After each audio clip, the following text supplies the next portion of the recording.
women. One of the reasons you come here to the University of Smooth is for our phraseology, for our ability to place these concepts within a framework that is primitive, that is raw, that is unsublimated. That is why we stick with this theme of sex and violence as our raison d'etre for how we communicate the equation that is male female intersexual dynamics.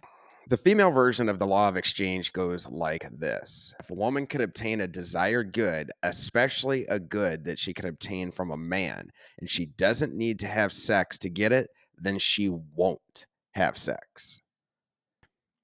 What can a woman get from a man that does not require having sex with him? Everything except for one item: male genetic material.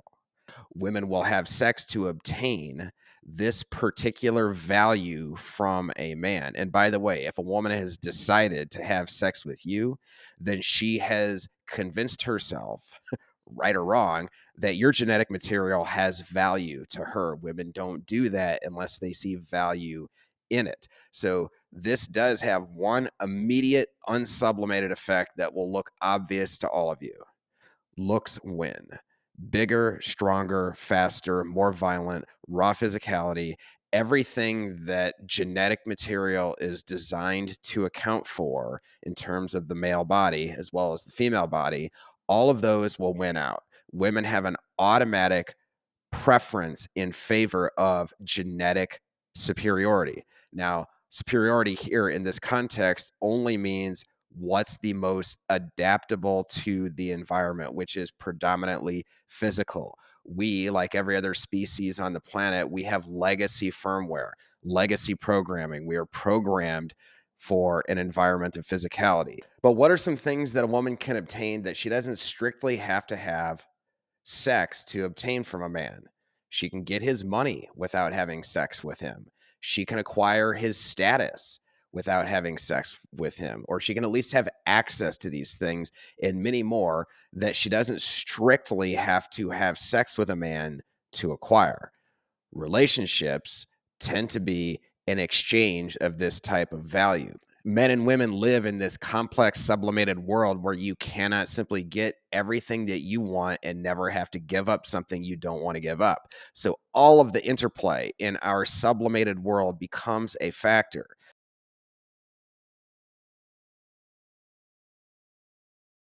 First, she may have her own desire to have a child, or she may be losing her leverage in the sexual marketplace. And there are certain women who will be willing and eager to have sex with guys who are just guys. Some women do just like to fuck, but there is still generally an expectation that when women are in this situation, they will prefer the best dude they can get in terms of his physicality. But there are still women who will drop certain standards in favor of their own sexual appetites.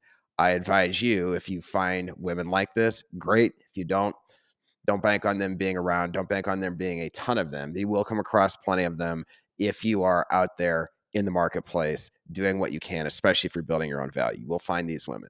Some of them, look, they're 29, they're 30, they want a child, they want to commit to somebody, they want to build a life. They have these other desires that compete with that preference for genetic material. And so they will make a deal with their less than physical ideal in favor of getting these other things that they want that have value for them. Second, and much more practical exception, with the premise that we live in a complex world and relationships are complex exchanges of value. If you bring a ton of value to a situation that is not just your physicality, but your status, your game, your ability to interact with a woman, your ability to signal emotional strength and fearlessness, your calibration of your own violence, and of course, your resources. If you have all of these things, if you have all of these qualities that a woman wants, in addition to superior genetic material, she will eagerly give of herself sexually because you have things that she wants. Except that this is a transactional world. So we advise you, as always, when we say build your own value, to maximize on every dimension. So, what can you do with this information? First, accept that this is the reality. This is genetic determinism. There is a not insignificant fraction of your life boils down to qualities that either you have or you don't, and you have very little control over it.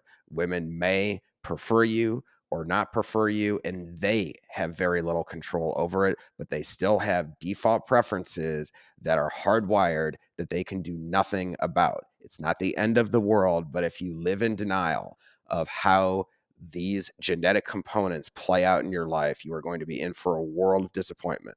Most of you guys out there struggling in the sexual marketplace, whether you've articulated it in this way or not, you already know this to be the case. Second recommendation, build your own value. Get jacked, learn game, convert your talent to clout. Every one of those accounts for all of the value that you can bring to your life, which you get to keep, but which women will want to participate in. You can build your own value in so many different ways. And yeah, you may have to accept the fact that if you've got all of these other things and your looks are just okay, then maybe in the back of her mind, she's making a deal with the devil. But it's not always nakedly transactional. There's an art form to this. This is sublimated for a reason. It's our view that you can handle the truth. You can handle the bitter, brutal, transactional truth about male and female nature and the fact that value is always on the line and things like love and or desire are always conditional. You will get over it. Don't worry about her. Worry about yourself. You will get over it. You will accept that genetic determinism plays a role in your life, and you will accept that whatever you can do to circumvent that force from having exclusive control over your destiny is counteracted by building your own value. Thanks for listening. Like, subscribe, and that final point that we wanted to make. When you bring value to a relationship and when a woman eagerly wants to participate in a relationship with you, if you signal to her that you will accept less than her sexual availability, that's what you will get. So that's entirely within your control. When you have value and women want that value, we advise you to own, accept, and embody your own sexual needs and not accept a woman's involvement in your life in which she is benefiting from the value that you have built without giving you the one thing that you want and you need in return. Take care.